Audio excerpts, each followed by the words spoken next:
أعوذ بالله من الشيطان الرجيم. بسم الله الرحمن الرحيم.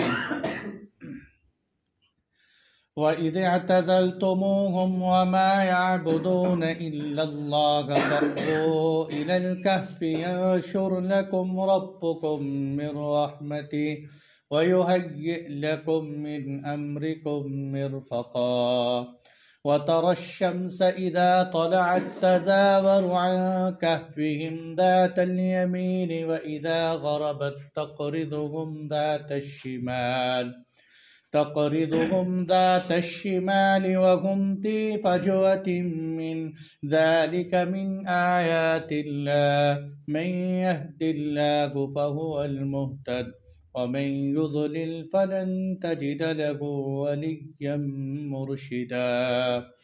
وتحسبهم أيقاظا وهم رقود ونقلبهم ذات اليمين وذات الشمال وكلبهم باسط ذراعيه بالوصيد.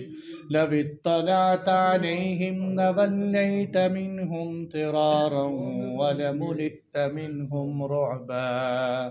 صدق اللہ العلی العظیم. جیسا کہ آپ گزشتہ اسباق میں الحمدللہ ہم سب جو ہے سن چکے ہیں کہ اصحاب کہف کا قصہ تفصیل سے بھی میں نے سنایا تھا. اب اللہ جل جلالہ اسی قصے کو سنا رہے ہیں. فرمایا وَإِذِ اعْتَزَلْتُمُوهُمْ، عزل جدا ہونا، الگ ہونا، کہ جب تم یعنی نوجوان کہ جب تم ان سے الگ ہو گئے، یعنی بادشاہ سے، قوم سے، اپنے گھر والوں سے جدا ہو گئے.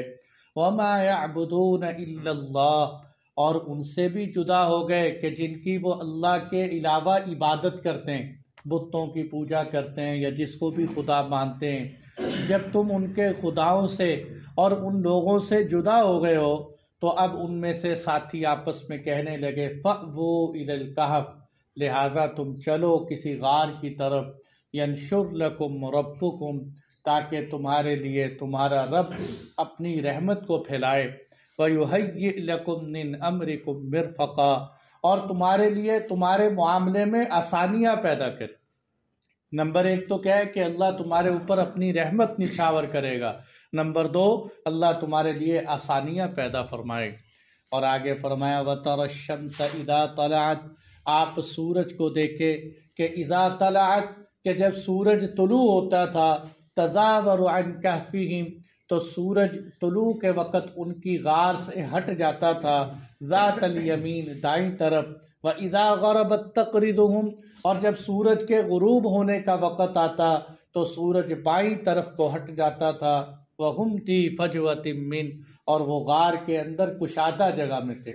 ذَلِكَ مِنْ آیَاتِ اللَّهِ، یہ تو اللہ کی نشانیوں میں سے ہے، جس کو اللہ تعالیٰ چاہتے ہیں اس کو ہدایت دے دیتے ہیں. وَمَن يُضْلِلْ، اور جس کو اللہ تعالیٰ گمراہ کر دیں، اللہ کی حفاظت فرمائے، اس کو کوئی کارساز اور کوئی رہنما نہیں ملتا پھر جو اس کی رہنمائی کر سکے. اور آگے قرآن نے کہا وَتَحْسَبُهُمْ أَيْقَاظًا، کہ آپ ان اصحاب کہف کو دیکھیں گے تو آپ لگیں گے یہ جاگ رہے. یقظ کہتے ہیں عربی میں جاگنے کو، ایقاظا. وَهُمْ رُقُود، حالانکہ وہ تو سوئے ہوئے. وَنُقَلِّبُهُمْ ذَاتَ الْيَمِينِ وَذَاتَ الشِّمَالِ، ہم ان کو کبھی دائیں طرف پلٹتے ہیں کبھی بائیں طرف پلٹتے ہیں. اور وَكَلْبُهُمْ، کتے کا تذکرہ آ گیا. وَكَلْبُهُمْ، ان کا کتا اصحاب کہف کا، باسط ذراعیہ بالوسیط، اپنے دونوں بازو پھیلا کر اس کے جو ہے غار کے دہانے پر بیٹھا ہوا.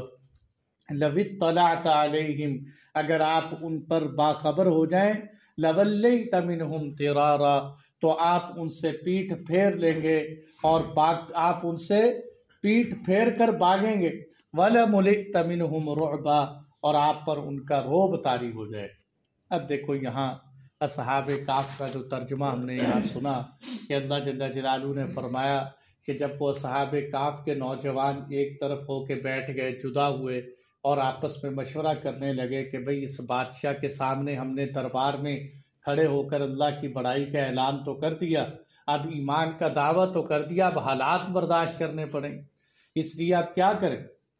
انہوں نے کہا بھئی ایسا کرتے ہیں، یہاں سے کہیں دور چلے جاتے ہیں، اگر ہم انشاءاللہ دور نکلیں گے، ہجرت کریں گے تو ہجرت کی برکت سے اللہ کی دو چیزیں ہمارے ساتھ ہو جائیں گی۔ نمبر ایک تو مہاجرین پر اللہ کی رحمت ہوتی کہ اللہ تعالیٰ ان پر اپنی رحمتوں کی برسات فرماتے ہیں۔ نمبر دو کیا ہوتا ہے کہ اللہ ان کے لیے مشکلات میں آسانیاں پیدا فرماتے ہیں۔ اور یہی دیکھ لو، مکہ المکرمہ سے صحابہ کرام نے ہجرت کی تو حضرت عبد الرحمن بن عوف کے پاس ایک ٹکا بھی نہیں تھا، اپنے بھائی کے ساتھ، حالانکہ اللہ کے محبوب صلی اللہ علیہ وسلم نے فرمایا مواخات جو مدینہ منورہ میں کہ تم آپس میں بھائی بھائی بن جاؤ، جس کی آدھی زمین آدھی دوسرے کو دے دے، جس کی دو بیویاں ایک کو طلاق وہ دے دے۔ صحابہ نے اس طرح آپس میں ایک دوسرے پر ایثار کیا۔ حضرت عبد الرحمن بن عوف کے ساتھی کہنے لگے بتاؤ میں آپ کو کتنا کچھ دے دوں؟ انہوں نے کہا یہ چھوڑو، مجھے بازار کا رستہ دکھاؤ۔ بازار کا رستہ دکھایا، اللہ تعالیٰ نے کیسی رحمتیں فرمائیں، مٹی کو ہاتھ لگاتے تھے سونا ہی بنتی تھی۔ کتنی اللہ نے تجارت میں برکت دی، اتنی برکت دی۔ ابھی میں کچھ دن پہلے حال پڑھ رہا تھا کہ جامعۃ الرشید والوں نے حضرت عبد الرحمن بن عوف کے اثاثوں کا حساب لگایا کتنے تھے، تو وہ اس نتیجے پہ پہنچے ہیں کہ اس وقت جو ایپل برانڈ ہے نا پوری دنیا کے اندر جو ٹاپ پہ جا رہے ہیں، وہ حضرت عبد الرحمن بن عوف کے اثاثے اس کا مقابلہ کر رہے ہیں۔ اللہ تعالیٰ نے اتنی ترقی دی، اور اس کے جو اثاثے ہیں برانڈ ایپل برانڈ کے، کہتے ہیں اس کا اگر کوئی 40واں حصہ نکالا جائے تو اس سے پورے پاکستان کا بجٹ بھی اس سے کم بنتا ہے۔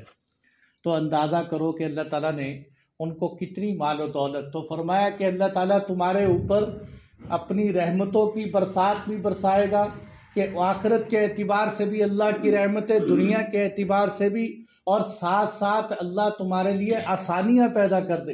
اب حالانکہ رشتہ داروں کو چھوڑنا، برادری کو چھوڑنا، قبیلے کو چھوڑنا، کنبے کو چھوڑنا، جس جگہ پہ دیکھو نا ہمارے سیانے بزرگ ہندوستان سے جو آئے اب تک ہندوستان کی باتیں کرتے ہیں، کیوں؟ کیونکہ ان کو یاد آتا ہے وہاں کا رہن سہن، وہاں کا گھر، وہاں کی قربانیاں، آتے ہوئے نہروں کے اندر لوگوں کا خون بہنا، اور وہاں کا ظلم و ستم اب بھی یاد آتا ہے۔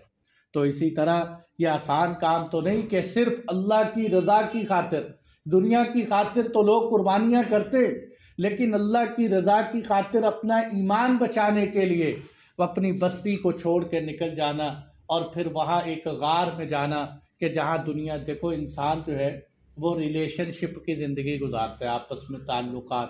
اگر انسان یہ جو سوسائٹیوں میں چلے جاؤ نا، یہاں کوئی نہیں بیٹھا ہوتا، آپس میں ملتے جلتے نہیں، ایسے کوئی رونق نظر نہیں آتی انسان، وہاں دل تنگ ہو جاتا ہے۔ حالانکہ بڑی بڑی اچھی اچھی سوسائٹیاں ہوتی ہیں، سب خوبصورتی بھی ہے، سب کچھ ہے، لیکن وہاں جی نہیں لگتا۔ جیسے مولانا احسان الحق صاحب ایک سفر پہ گئے نا، تو حضرت نے فرمایا کہ یہاں وحشت سی آ رہی، حالانکہ امریکہ کا یا کسی اور ملک کا سفر تھا، تو آپ نے فرمایا یہاں رونق نہیں ہے، وحشت سی ہے، کیا بات ہے؟ انہوں نے کہا حضرت ان کے بچے ہی نہیں ہوتے، ان کے بچے نہیں ہوتے، کہ بچوں سے رونق ہوتی ہے۔ اور انہوں نے جو تدابیر مسلمانوں کے خلاف اپنائی تھی کہ ان کے اولادیں نہ ہو رنگ برنگی طرح سے، اللہ تعالیٰ نے وہ تدبیریں انہی پر الٹ دیں۔ وَيَمْكُرُونَ وَيَمْكُرُ اللَّهُ، وہ بھی تدبیریں کرتے ہیں اور اللہ بھی تدبیر کرتے ہیں۔ وَاللَّهُ خَيْرُ الْمَاكِرِينَ، اور اللہ بہترین تدبیر کرنے والے۔ اللہ کی تدبیر کا مقابلہ کون کر سکتا ہے؟ اللہ نے انہی پر الٹا دی ان کی باتیں۔ تو اسی لیے جو ہے انسان آپس میں تعلقات کی زندگی گزارتا ہے، لیکن ایمان بچانے کی خاطر انہوں نے تعلقات چھوڑ دیے، سب کچھ چھوڑ کر نکل گئے۔ تو اللہ تعالیٰ کی طرف سے انہوں نے دو توقع رکھی کہ اللہ تعالیٰ انشاءاللہ ہمارے اوپر رحمتیں بھی برسائے گا، اور اللہ تعالیٰ ہمارے معاملے میں آسانی بھی فرمائے۔ آسانی دیکھو کیسے فرمائی کہ اب جب اصحاب کہف اندر چلے، اب دیکھو قرآن کیا کہتے ہیں، یہاں جو ہے بڑی سمجھنے کی بات ہے۔ اور جیسے میں نے آپ کو بتایا تھا کہ میں زیادہ تر تفسیر بیان کروں گا مولانا مناظر احسن گیلانی کی، کہ جنہوں نے اس حوالے سے ایک کتاب لکھی ہے اور بڑی بہترین کتاب لکھی ہے۔ وہ کہتے ہیں دیکھو کہف اور غار میں فرق ہے، کہف بھی عربی کا لفظ ہے، غار بھی عربی کا لفظ۔ آپ نے دیکھا نہیں وہ غار ثور کا جب تذکرہ آتا ہے، الا تنصروه فقد نصره الله اذ اخرجه الذين كفروا ثاني اثنين اذ هما في الغار اذ یقول لصاحبہ لا تحزن ان اللہ معنا۔ تو غار ثور کو اللہ نے غار کہا، اور یہاں اللہ تعالیٰ کہف کہہ رہے، اللہ تعالیٰ اس کو غار بھی تو کہہ سکتے، کہف کا تعلق بھی پہاڑوں کے ساتھ ہے، غار کا تعلق بھی پہاڑوں کے ساتھ، لیکن دونوں کے اندر ایک فرق ہے کہ غار وہ ہوتی ہے کہ جس کے اندر تھوڑے سے افراد آتے ہیں، بڑی مشکل، اس لیے آپ دیکھو گے کہ غار ہرا، غار ثور، اس کے اندر بہت زیادہ افراد نہیں آتے، بلکہ غار ہرا کے اندر تو لمبی لائن لگ جاتی، بڑی مشکل سے لوگ جاتے ہیں، اور ایک بندہ، جہاں اللہ کے محبوب جو ہے عبادت کرتے تھے وہاں تو ایک بندہ کھڑا ہو کے نماز پڑھ سکتا ہے بس، تو وہ غاریں، چھوٹی چھوٹی غاریں، ان کو غار کہتے ہیں۔ اور کہف ہوتی ہے بڑی ساری جگہ، کہ جس کے اندر جو ہے، بلکہ علامہ شکیب ارسلان جو ہے، امیر شکیب ارسلان بہت پائے کے مورخ ہیں، وہ لکھتے ہیں ہمارے لبنان میں ایسی ایسی کہف موجود ہیں کہ جن کے اندر باقاعدہ پوری پوری فوجیں چھپ جایا کرتی، تو اس لیے جو بہت بڑا دالان، بہت بڑی جگہ، جیسے یہ ہماری نمک کی کان لگا لو نا آپ، کہ پہاڑ کے اندر اندر کتنی جگہ سینکڑوں لوگ اندر جاتے ہیں، تو اس طرح جو کہف ہوتی ہے بہت وسیع جگہ ہوتی ہے، اس کو کہف کہتے ہیں۔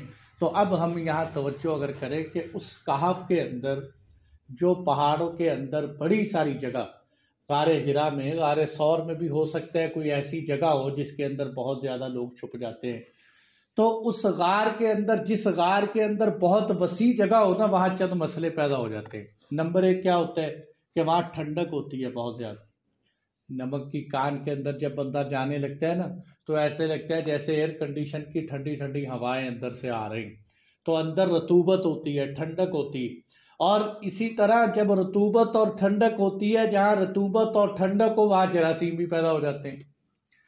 اب اللہ تعالیٰ نے ان حضرات کا کیا بندوبست فرمایا کہ ان کے لیے سورج کو علاج کے طور پر لائے، کہ سورج جو ہے اس کی آتش کی وجہ سے اللہ تعالیٰ وہ رطوبت کے مادے، وہ ٹھنڈک کے جراثیم جو پیدا ہوتے تھے ان کو ختم فرما دیتے۔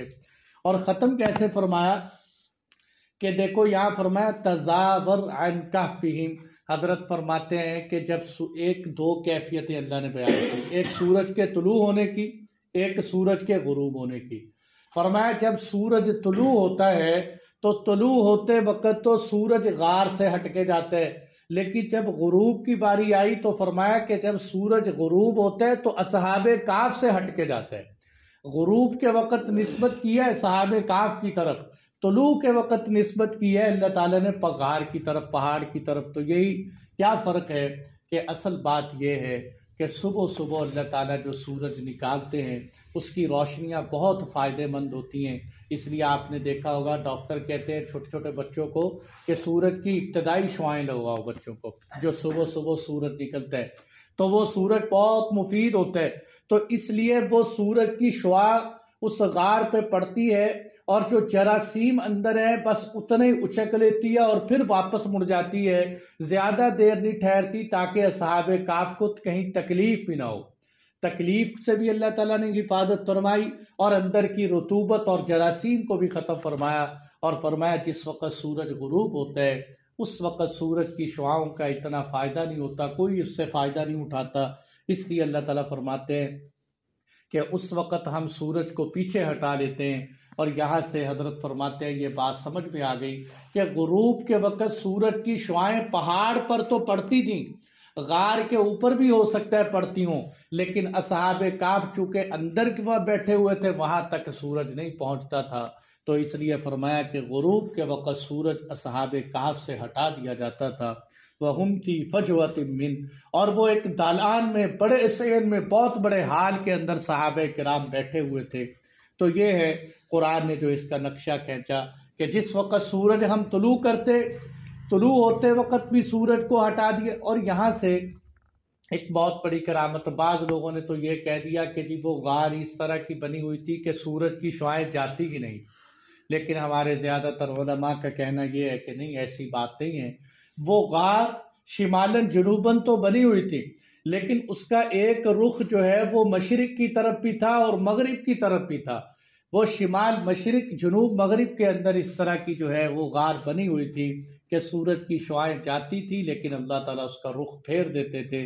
اس لیے اللہ تعالیٰ نے فرمایا ذالک من آیات اللہ، یہ اللہ کی نشانیوں میں سے، اور اگر ویسے ہی ایٹومیٹک ہٹتا تو اللہ تعالیٰ اس کو اپنی نشانی نہ بیان کرتے۔ ذالک من آیات اللہ، فرمایا یہ اللہ کی نشانیوں میں سے، اور آگے بڑی واضح بات فرما دی، جس کو اللہ کی ہدایت دے وہی ہدایت یافتہ ہے، جس کو اللہ گمراہ کر دیں اس کو کون ہدایت دے سکتے ہیں۔ ہدایت تو نبیوں کے ہاتھ میں بھی نہیں، نبی ہدایت کی دعوت دیتے ہیں، ہدایت دینا نبیوں کے ہاتھ میں نہیں۔ انک لا تہدی من احببت ولکن اللہ یہدی من یشاء، اپنے محبوب کو اللہ نے براہ راست فرما دیا کہ اے محبوب جس کو آپ چاہیں آپ اس کو ہدایت نہیں دے سکتے۔ اگر اللہ کے محبوب اپنے چاہنے پر ہدایت دے سکتے ہوتے تو ابو طالب مسلمان ہو جاتے۔ اے محبوب آپ جس کو چاہیں آپ اس کو ہدایت نہیں دے سکتے، ہدایت تو اللہ کے ہاتھ میں، جس کو چاہے اللہ ہدایت دے دے۔ لیکن اللہ تعالیٰ کسی کو مجبور بھی نہیں بناتے کہ دھکے سے ہدایت دے دیں، دھکے سے کافر بنا دیں۔ اور دوسری جگہ فرما دیا جو ہماری طرف لوٹتا ہے ہم اس کی طرف آتے، ہماری طرف طلب دکھائے، یہدی الیہ من ینیب، ہم ہدایت اس کو دیتے ہیں جو ہماری طرف رجوع کرتے ہیں، جو ہماری طرف لوٹ آتے ہیں۔ آگے فرمایا وَتَحْسَبُهُمْ أَيْقَاظًا، اے محبوب آپ ان کو، آپ بھی اور اس سے ساری مخاطب ہیں کہ آپ ان کو دیکھیں گے کہ اب وہ حقیقت میں تو سوئے ہوئے ہیں لیکن جاگتے ہوئے نظر آتے ہیں۔ اب یہ بات سمجھنے کی ہے کہ اصحاب کہف کو اللہ نے 309 سال تک تو سلائے رکھا، لیکن اللہ فرما رہے ہیں کہ جب کوئی ان کو جا کے دیکھتا تو وہ ایسے لگتے جیسے جاگ رہے ہیں۔ اس کا کیا مطلب؟ اس کا مطلب علماء نے یہ لکھا ہے کہ ان کی آنکھیں کھلی ہوئی تھی اصحاب کہف کی، اور آنکھیں بعض نے کہا اس لیے کھول کے رکھی تھی کہ آنکھوں سے ہوا پھر کے نکلتی رہے، اگر آنکھیں بند ہو جائیں نا تو آنکھوں کی صلاحیت چلی جاتی۔ اور نمبر 2، جس طرح انسان سونے کی حالت میں اس کا بدن ڈھیلا پڑ جاتا ہے، ان کا بدن ڈھیلا نہیں، بالکل سخت، سانس میں تبدیلی آ جاتی ہے، ان کا سانس بالکل صحیح چل رہا تھا۔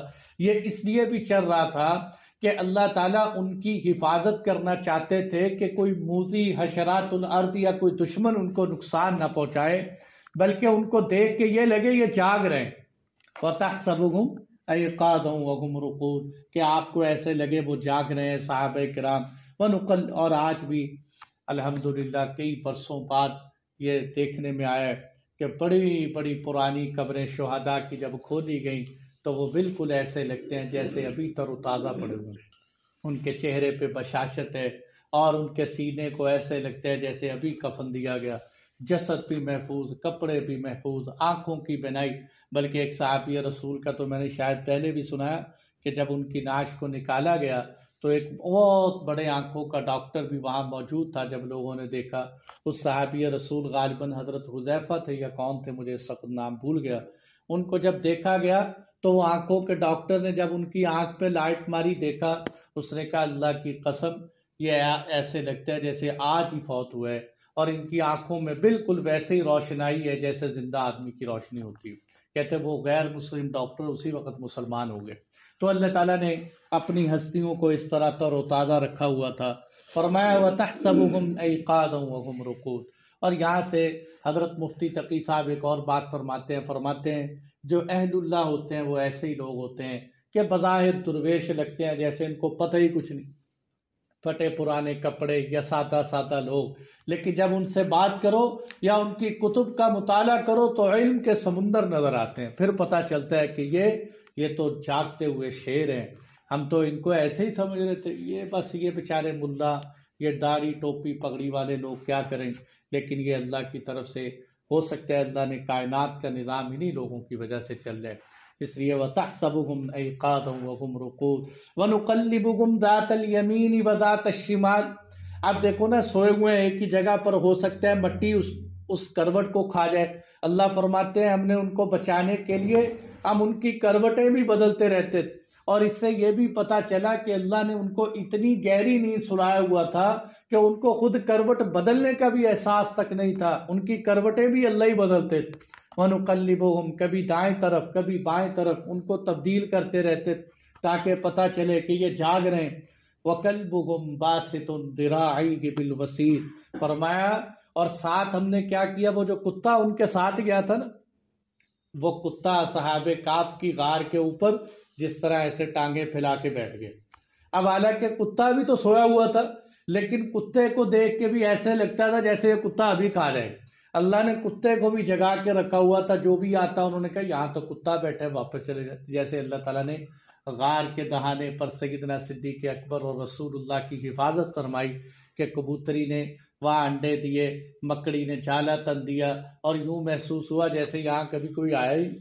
حالانکہ حضرت ابوبکر فرما رہے تھے کہ اے اللہ کے محبوب، اگر وہ اپنے پاؤں کی طرف دیکھے تو سیدھی ہمارے اوپر نظر پڑ رہی، لیکن آپ نے فرمایا لا تحزن، ابو بکر گھبرا نہیں، اللہ ہمارے ساتھ۔ تو اسی طرح جو ہے کہتے دیکھو یہ مقام سیدنا صدیق اکبر کو حاصل ہوا۔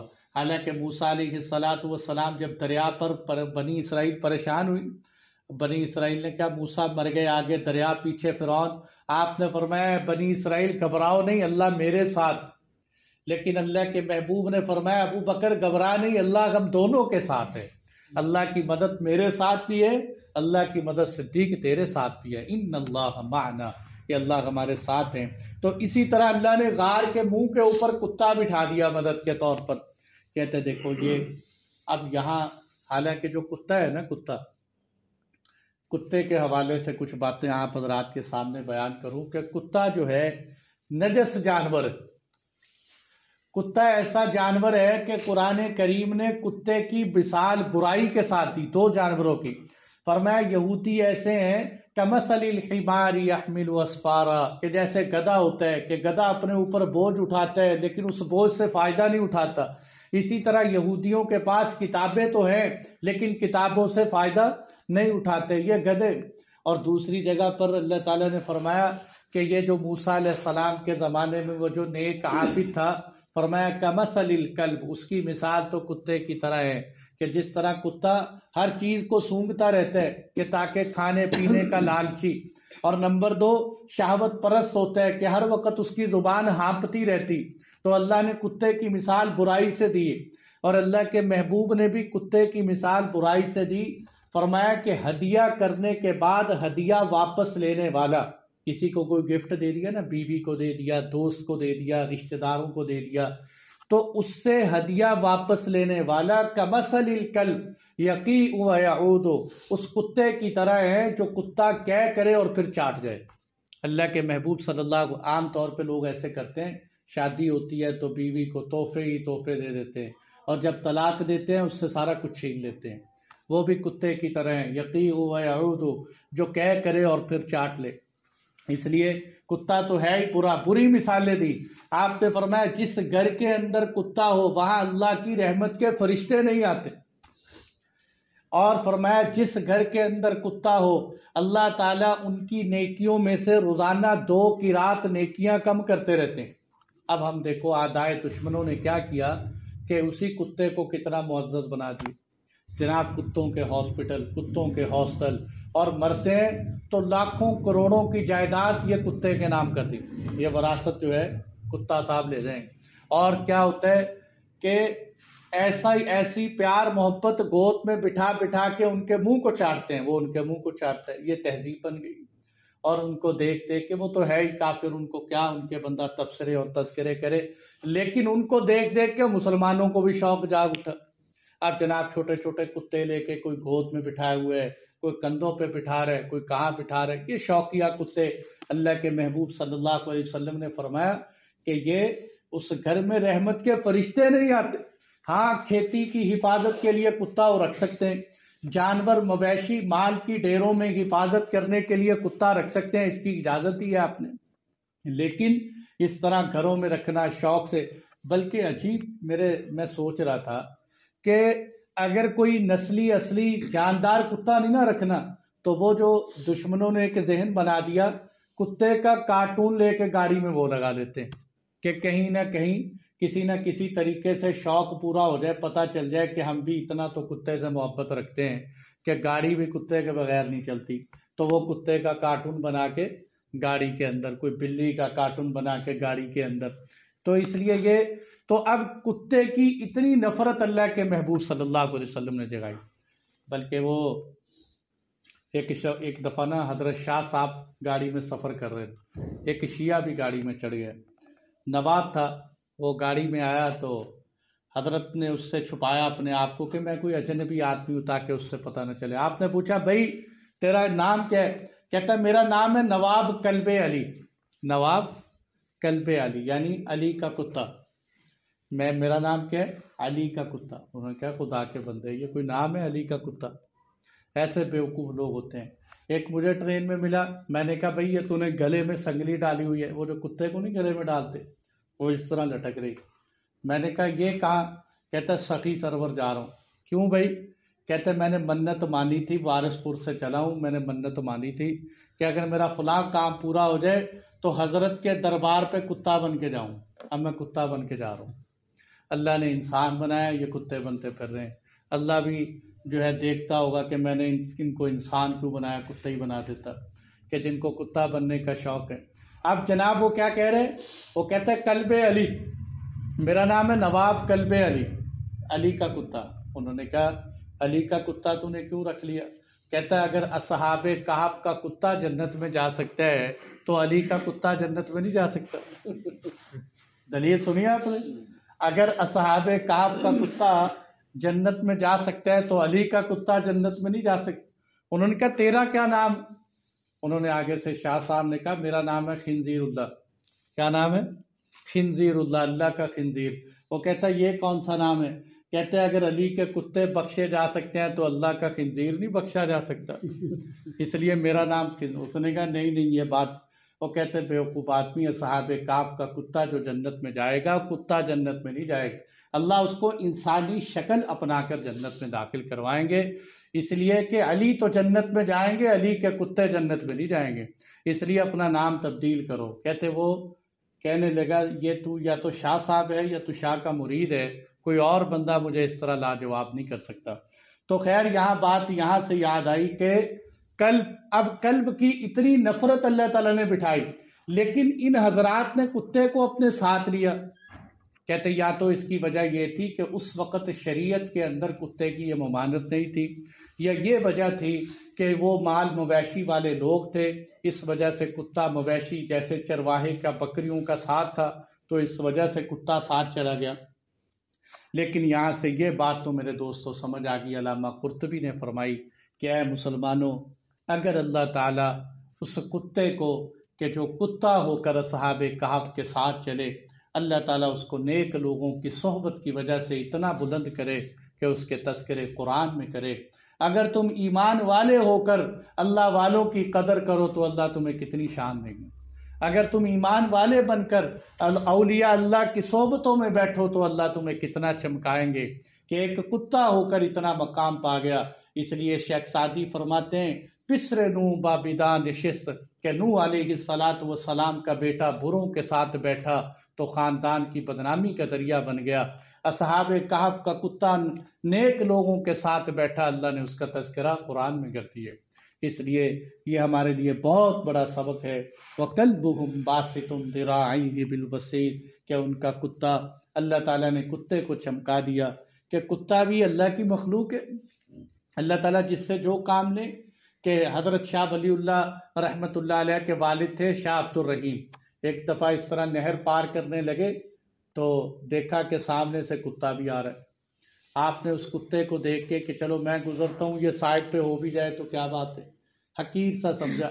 اللہ تعالیٰ نے کتے کو گویائی دی، وہ کہنے لگا کہ مجھے حقیر سمجھتے ہو، میں بھی تو اللہ کی مخلوق ہوں، اللہ کی مخلوق میں سے ایک مخلوق ہوں۔ کہتے اس وقت میرے ذہن میں یہ بات آئی کہ اللہ کی مخلوق کا احترام کرنا چاہیے، اللہ تعالیٰ جس کو جو مرضی مقام دے۔ یہ میرے دوستو اس کی نجاست کا مطلب یہ نہیں ہے کہ ہم بالکل اس کو ایک طرف کر دیں، ورنہ اللہ تعالیٰ نے کتے کو، بلی کو، اس طرح کی جو ہے ان کے اوپر رحم کرنے والوں کو بھی اللہ نے بخشش فرما دی۔ جانوروں پہ رحم کرنا ایک الگ چیز ہے، ان کو پال پال کے رکھنا، محبت کرنا کہ ابا کو دینے کے لیے ٹائم نہیں، کتے کے لیے ٹائم ہے، تو وہ تو شریعت میں پسندیدہ نہیں نا۔ تو اس لیے یہ وَقَلْبُهُمْ بَاسِطٌ ذِرَاعَيْهِ بِالْوَسِيدِ لَوِ اطَّلَعْتَ عَلَيْهِمْ اگر آپ ان پر مطلع ہو جائیں تو ان کا اللہ تعالیٰ نے ایک روب ان پر رکھا ہوا ہے۔ یہ اللہ والوں کی شان ہوتی ہے کہ جب ان کے دل کے اندر ایمان اعلیٰ سطح پہ جم جاتا ہے، اللہ ان کا روب مسلط کر دیتے ہیں۔ اس لیے سیدنا عمر فاروق رضی اللہ عنہ پھٹے پرانے کپڑوں کے ساتھ چلے، اللہ نے بیت المقدس کے اوپر آپ کا روب مسلط کر دیا کہ عمر جب گلیوں سے چلتا تھا تو شیطان بھی دیکھ کے رستے تبدیل کر لیتا، اللہ نے کیسا روب مسلط کی۔ وہ ایک صاحب کہنے لگے کہ جو مدینہ منورہ کے اندر باب عمر ہے نا، اہل تشیع اب بھی وہاں سے نہیں گزرتے۔ میں نے کہا بڑی کمال کی بات ہے، ہم تو سمجھتے تھے کہ عمر کا روب زندگی میں، الحمدللہ عمر کی زندگی میں تو عمر کا روب تھا ہی، عمر کے نام میں اتنا روب ہے کہ شیطان اب بھی وہاں سے نہیں گزرتا، کہ اللہ تعالیٰ نے اتنی پاور اور اتنا روب رکھا ہے حضرت عمر فاروق کے اندر۔ تو اس لیے جو ایمان والے ہوتے ہیں اللہ ان کا روب مسلط کر دیتے ہیں۔ اس لیے آپ صلی اللہ علیہ وسلم نے فرمایا نصرت بالرعب، اللہ نے میری مدد روب کے ساتھ کی۔ پورے 1 مہینے کی مسافت تک، 1 مہینہ انسان چلن جہاں تک پہنچے، آپ نے فرمایا وہاں تک اللہ نے مجھے روب عطا فرمایا۔ یعنی اتنی دور بھی اگر 1 مہینے کی مسافت پہ کوئی بندہ کھڑا ہوتا تھا، اس پہ اللہ کے نبی کا روب طاری ہو جاتا۔ صحابہ کرام کسریٰ کے درباروں میں گئے، ان سے نہیں متاثر ہوئے، بلکہ صحابہ کا ان پہ روب طاری ہو۔ بڑے بڑے جو ہے بہادر قصے ہم سنتے رہتے ہیں۔ تو اس لیے بھائیو ضرورت ہے اس بات کی کہ ہم ایمان والے بنیں، اللہ کی ذات سے دوستی لگائیں۔ جب بندہ اللہ کا ہو جاتا ہے تو ساری روئے زمین کی چیزوں کو اللہ اس کا تابع بنا دیتے ہیں، وہ اس کی خدمت میں لگ جاتے ہیں۔ اللہ جل جلالہ ہمیں صحیح معنی میں اپنا بندہ بننے کی توفیق عطا فرمائے۔ جی بھائی، کسی بھائی کا کوئی سوال ہو؟ ہاں جی بھائی۔